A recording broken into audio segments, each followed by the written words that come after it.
Hi there, thank you for joining me for this video.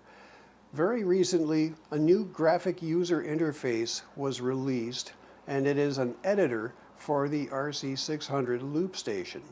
Somebody from the group, RC600 Loopstation group on Facebook, has turned out to be a very good programmer, and he has made an interface that allows everybody to pick and choose all of the settings with a graphic interface that allows you to now see what all of your settings are in one big screen.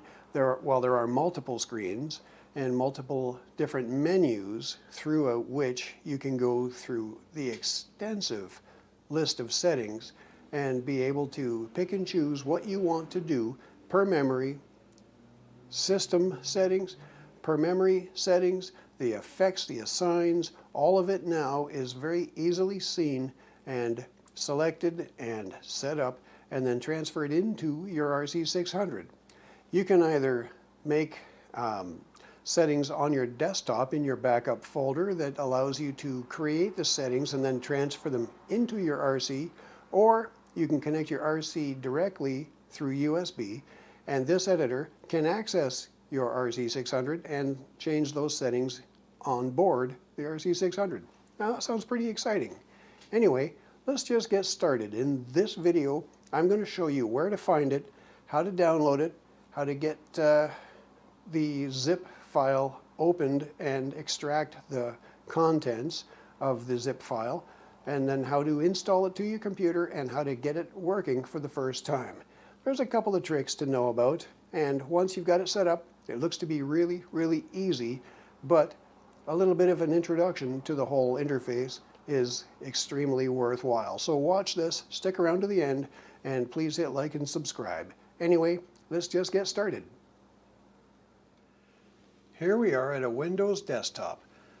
Let's open up an Internet Explorer. I'm using Firefox, and we'll go to the Facebook page for the group RC600 Editor. I suggest you look for that group on Facebook and go join it, because you can get involved in discussions on how to use it properly, how to figure it out, what to do, and suggestions that programmers are wide open to suggestions on how to improve this program.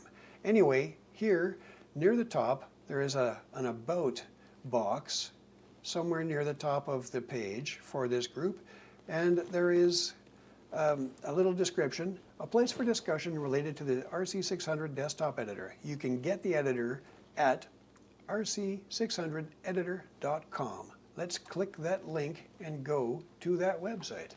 And here I see a page full of information that tells you, shows you some screenshots, tells you all about what you can do with this editor. Let's click on Get the Editor. It sends you to the bottom of the page. I'm going to click on Download.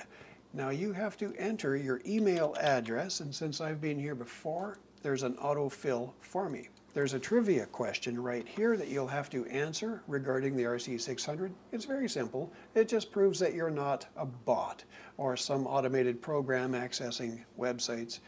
So put your answer in here, click on Download, and then something will open up here, and it'll be the window showing you the progress of the download. It's going to take a few minutes to download, so I'm just going to pause you here and come back when this is almost finished. So the download is almost finished now, and as you can see, it is a zip file. We'll have to unzip this file and get the folder out of this download. It's just about done. Should be just a few seconds. It'll end up in the Downloads folder of my Windows computer. Mac will end up somewhere else. You'll have to, hopefully you'll understand if you have a Mac where stuff like this would be, but this program is not made for Macintosh, it is only made for Windows. Anyway, the download is done. Let's close this window and open up a File Explorer. And here in Downloads is the RC600 Editor.zip for Windows 10 or higher, I believe. So double-clicking on it is effectively what unzips it. Looking at it again, in Downloads, RC600 Editor.zip. It is a compressed file. The only thing you can do is open it up, double click on it to unzip it. Now there's a folder that is unzipped, and I'm going to just copy that straight on over to my desktop. So just right click on it, drag it on over, and let it go over here. It'll say copy, and that's where you're going to copy it. The RC600 Editor folder is now on my computer. I can close this, and now here is that uncompressed folder. Double clicking on it reveals that inside of it there's a couple of folders and a few files. And down this list is a file with an extension of .m6. That's the one that will install this program. So double click on that. Now it's started. I can close this window, and here you go. Install the editor. There's a checkbox here. Launch it when ready. Yes. So go ahead and install it, and it'll just take a few seconds. It's much faster than the actual download was. The download probably took about 4.5 minutes. This took about 30 seconds to install it, and now it's ready. So it should just go by itself, so just wait, because I told it to launch when ready. And it'll take a few seconds now to prepare itself and do whatever it needs to do to open up this program. And here it is. Now, if there's a circle spinning here, you'll just have to wait until it's done. I don't believe everything is quite ready yet, so we'll just wait a few seconds and see what happens. All right. So I can click on this box to find out more information about this application. But basically what you need to do first off is this white path bar here. It's a search bar. It needs to know where there is a backup folder that from the RC600. Do you remember we backed up the entire contents of the RC600 onto my desktop? And here it is right here, the entire Roland folder.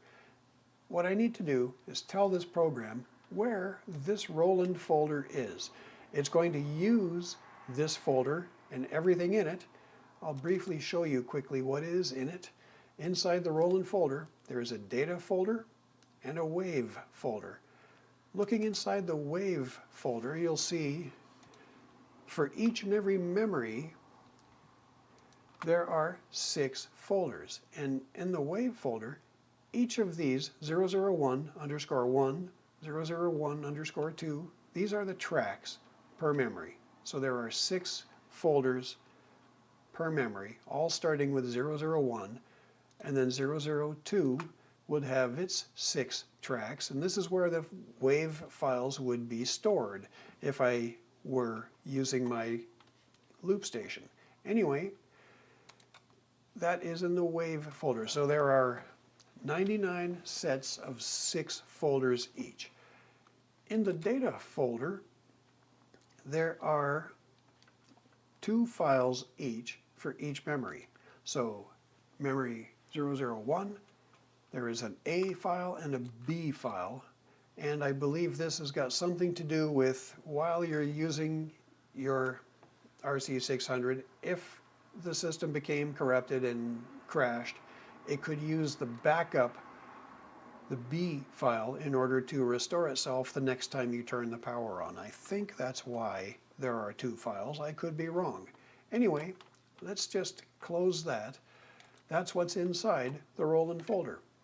So this program wants to know where it can use a Roland folder from a recent backup. So let's just click those 3 dots. On my desktop is where the Roland folder is. So I'm going to click on desktop and then go down to Roland, double click that, and click on select folder. And now the path to that folder appears here. I'm going to click on connect. It should just take a few seconds. You can see the circle spinning right here. I have to wait until that's done accessing everything. Now sometimes this window closes, sometimes it doesn't. And if it closes, all you have to do now that it's installed is go to your Start button and scroll down this list until you get to the R's, and you'll see RC600 Editor. And there you go. I'm not sure why that window closes itself occasionally, but it just does. Anyway, back where we were, the path is here still as I directed it to. I'm going to click on Connect again. You may have to click on that Connect button each time you access this program. Anyway, here you go. This is your first look at the RC600 Editor. Now you have 5 sections to this editor: Memory Editor, System Editor, Audio Manager, Memory Manager, and Set List Manager. Now these 5 different choices are also replicated here at the top of the screen. Memory, System, Audio, Memory Manager again, and Set List Manager. They're all replicated here so that if I was in, let's say, Audio Manager or Memory Manager, I could quickly go to the System Manager through these links at the top, rather than clicking on Home and coming back to this screen. This is your home screen. Anyway, let's go to Memory Manager. And in this screen, what I see is a list of all my 99 memories on the left-hand side. So I can choose memory 37, and in this little box it says memory 37. There's a drop-down list so that I could also choose here where I want to go. And if there is a name associated with a memory, it will show here as well. You'll see a tiny memory 04 here in the gray area, and then the name I've given memory for is bounce 02. So I could select that memory, and up here now it says memory 04, and in brackets bounce 02. That's what I've called it. Now, beside this list is a menu of all of the things that you can go through here. Starting at the top, Info, it's grayed out because once you've started using your memory, your tracks in your memory, you can now not change the tempo or the measure length. They have to stay the same. And so they're grayed out so you can't change them because I've already got stuff recorded into that particular memory. So let's go to the next menu, Loop. And this is under the Loop menu. You have now Tracks, Record, Play, and Rhythm. Starting at the top, under Loop, we can go to Tracks. And I think a lot of you have seen all of this before. Hopefully some of you are familiar with this list. Track 1, all of the options available for Track 1 are here. Track 2 is next. Track 3, 4, 5, and 6, all the way down to the bottom. Anyway, let's look at this interface.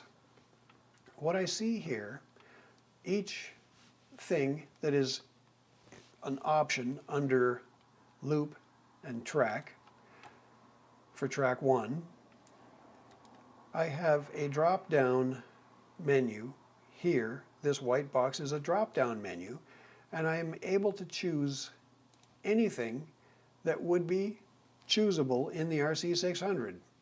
The start mode, for instance, I can choose between immediate or fade, and I believe in the latest firmware edition, the start mode is, the stop mode rather, is immediate, fade, and loop. So it'll either stop immediately when I hit a stop button, or it'll start fading out when I hit the stop button, or it'll stop at the end of this loop. So it's replicating the entire menu structure of the RC600 in this way. There is a drop-down menu. Alternatively, there is a slider where I can choose anything that I want here. It's probably easier though to use the drop-down menu to pick a specific number. There is also a step-by-step that you can click on to go incrementally up one by one. And then at the end of each line there is it says revert, but that's a reset. So it'll go back to whatever it was before. If I change it and then click on revert, it'll go back to where it was before I saved anything or before I changed anything. Anyway, the entire list of options is here. As well, control function. Now, everything changes to replicate what is under the control settings. Pedal modes 1, 2, and 3, and external pedals. I can go to any of them, and I can choose all of the settings vertically in this graphical interface. So external pedal, control 1, control 2, that would be basically an FS6 or an FS7 pedal. I can now go to the drop-down menu and pick any function that I want that pedal to do. The expression pedals are here as well. The expression pedals have a min-max associated so that, let's say you want to use an expression pedal to go from half volume to 3/4 volume.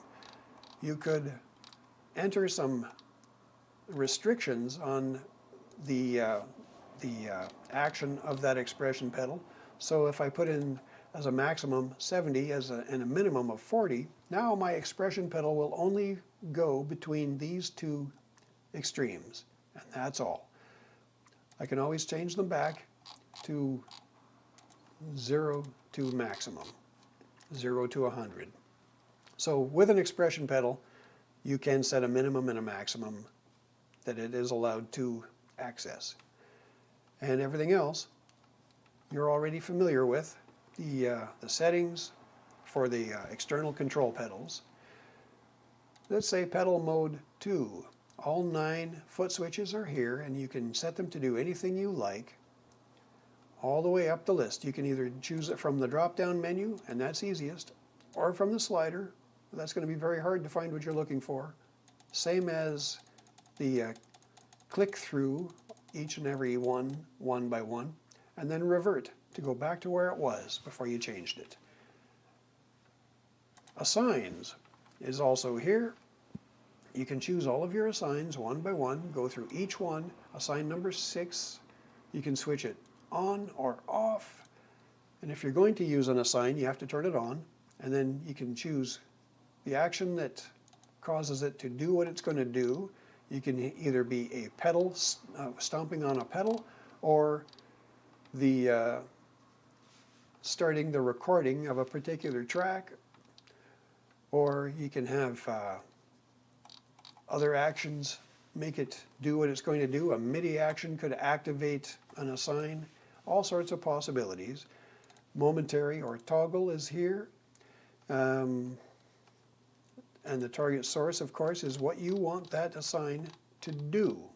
Once it's received, it's go to it code, the action source. So, a similar screen for each and every assign. That it was assign 6, this is assign 9, it's exactly the same. Going to input. Now these are setup configurations for your input. Your input being your microphones, your instrument 1 inputs, your instrument 2 inputs. So, going through the setup, you've got phantom power, gain, and stereo link can be on or off. You got EQ settings for the microphones, EQ settings for the instrument 1 and 2, left or right, and some dynamic controls. I'll leave it to you to explore that and see how it works. I can make videos that show you in depth how all of it works. If you leave comments down below, I will respond accordingly. Anyway, dynamics. For microphone 1 and microphone 2, you can add compression and noise suppression. For the instruments, you can only have noise suppression. And I like to have a little bit of compression, maybe set it to about 30 or so, 25 to 30. And my noise suppression for the microphones are typically around 40. Both microphones would typically be about the same. let's say around 30, 32. That's just about right, I believe. Not a heck of a lot of compression, just a little bit to take away the peaks.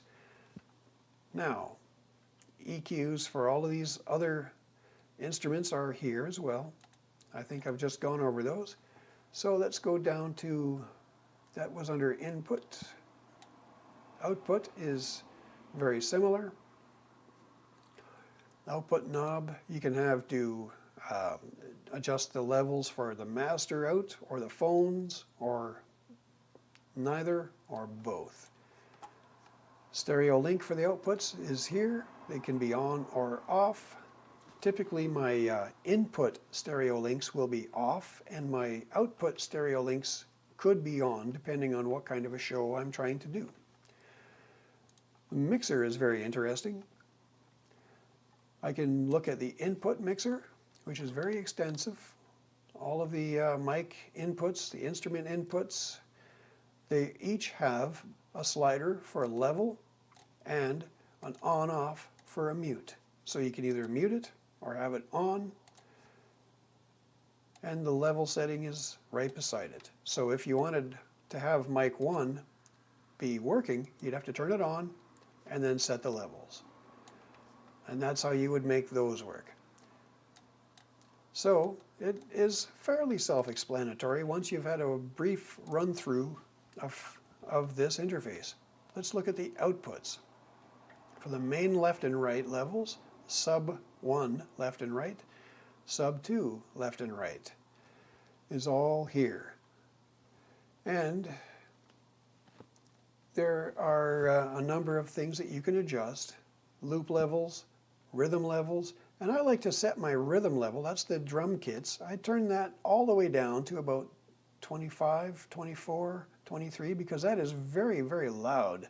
It sure seems loud when you put the headphones on and turn on the drums.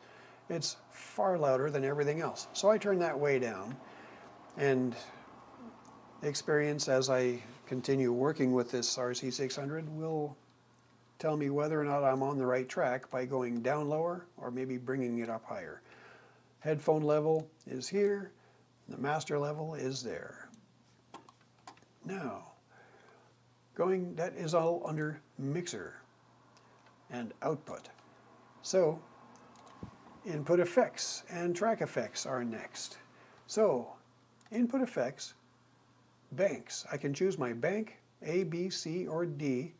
Let's look at bank B and scroll down this area here. Bank B, pedal A. As I scroll down, there's bank B, pedal B, and pedal C. Well, why are they so different? Well, because it matters what effect type you've got currently selected. If I choose flanger for bank B, pedal A, all of the settings for a flanger will show up in this list for pedal A.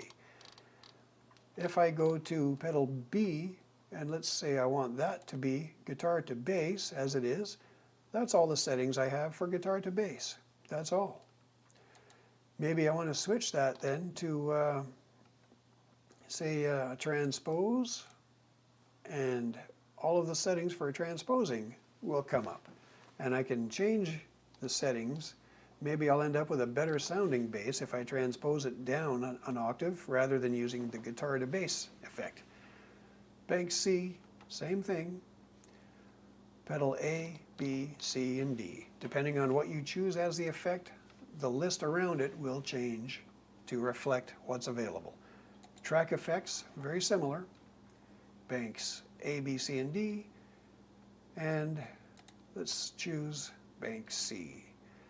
And there we got pedal A, pedal B, pedal C, and these are all track effects. Once you've chosen your track effects, you should go to Loop and to Track, and here you'll see Effects on. If that's not on, I don't believe that that track would be able to use those effects. So, once you set your track effects, go to Loop, go to Tracks, and then make sure that that is on for each and every track that you want to be able to use those effects. And track 2, scrolling down. Sometimes there's a bit of a lag when you've made a change. You have to wait until it catches up. Track 3, effects is here, and so forth, all the way down the list. Now that is all under the, I believe that's all under Memory Editor. If I go back to the home screen, I can go to System Editor, and once again I can also navigate from up here. I can go to Memory Editor, where we just were, go to System Editor up here. I don't have to go back to the home screen each and every time. Now this is the System Editor, and I believe this would be more so for global settings and preferences of this type. So the phantom power, the gain, stereo link is on. There's going to be some updates that probably change this interface over time, and once you've purchased a copy of it, you'll have access to all of those updates.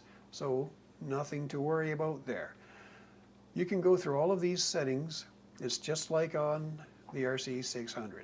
That is input, output, under System Editor, mixer. So basically a lot of these settings are being replicated here. That is mixer. We've already been through some of that under the Memory Editor, and it's pretty much the same kind of screens. Control functions here. It is there.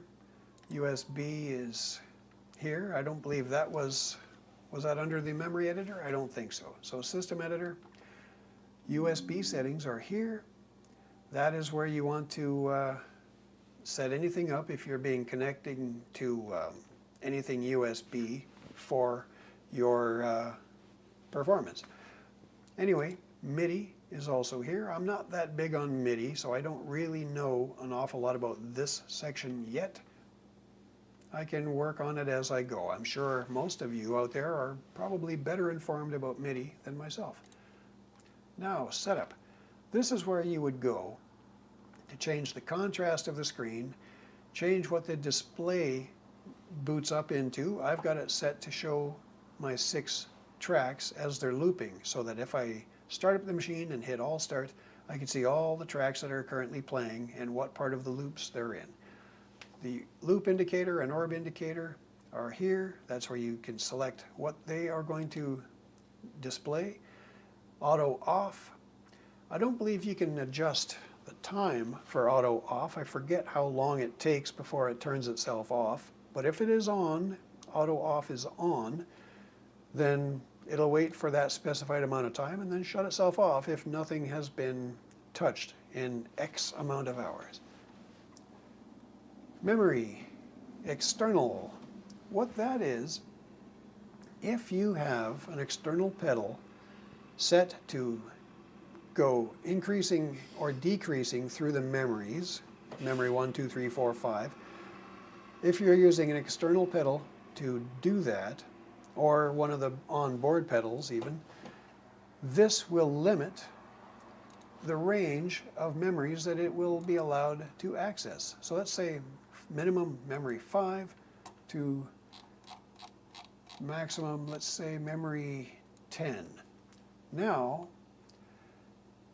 using those external pedals or the switches, you'll only be able to access memory 5, 6, 7, 8, 9, or 10, and then it'll go back to 5 as you scroll through them. So it'll limit that. Now there's a knob function for memory as well, and that knob will always be able to go through all 99 memories. It will not be affected by this.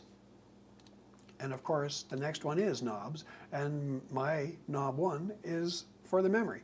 So even with that set, this knob will still be able to go all the way from 1 to 99 without being impeded. This will only affect foot switches if they've been set to increase or decrease the memories. There's a few other settings down here. Looks like they're going to be used in the future. The current memory is number 29. Let's go to number 20 and see what happens there. Give it a few seconds. Okay, that may be for something I'm not currently aware of, so I will leave that alone for now. That was setup for the setup function of System Editor. If we go now to Audio Manager, what this is basically I'm currently in memory 4, which I have called Bounce 02. Now, if you watched the video where I was using Bounce 02 and memory 4, there were 3 files that were bounced over to memory 5, and track 4 was not related. So there is something on track 4 not related to these other 3 tracks. So all of those files are accessible here. I can play or stop. I'm not going to do that now because my computer needs to be off in order to make this video. The sound needs to be off so I don't get feedback. I can import other files into this location, export this one out. I can copy it to somewhere else and paste it, or I can just delete it, all from this screen.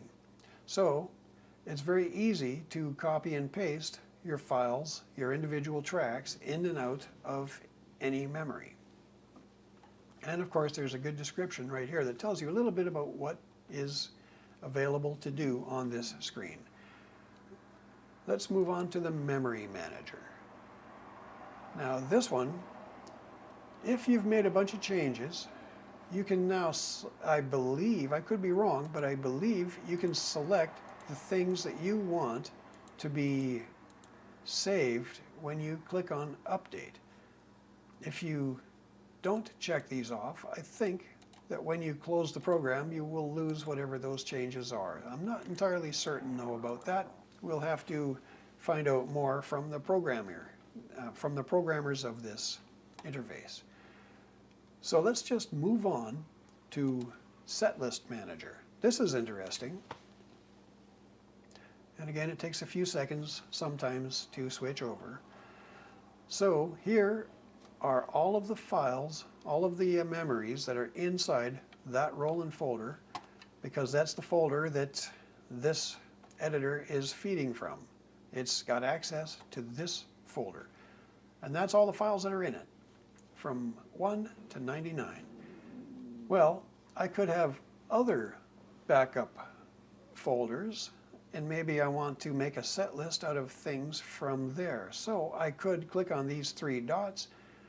Let's try that. I can navigate my way to any folder that I want if I was sure that that's where I wanted to go. And let's populate this here. On my desktop, I'll just tell it to use the same 99 folders here. So that's on my desktop, the roll-in folder. I'm going to click Select. And momentarily, we'll see everything pop up on this first list.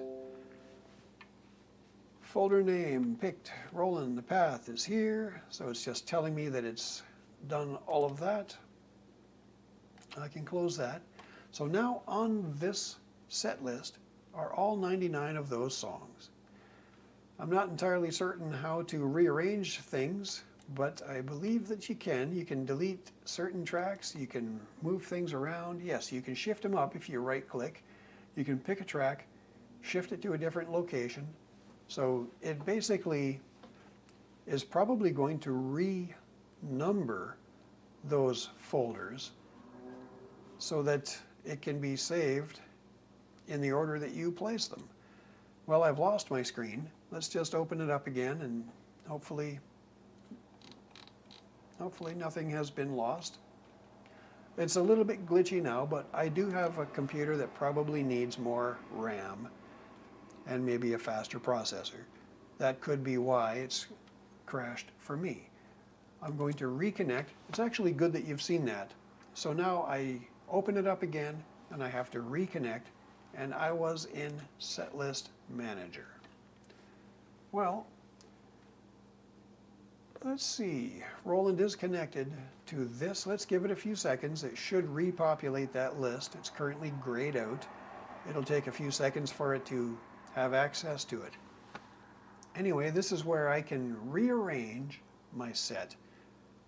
And then it looks like I can store 5 different sets. So I might have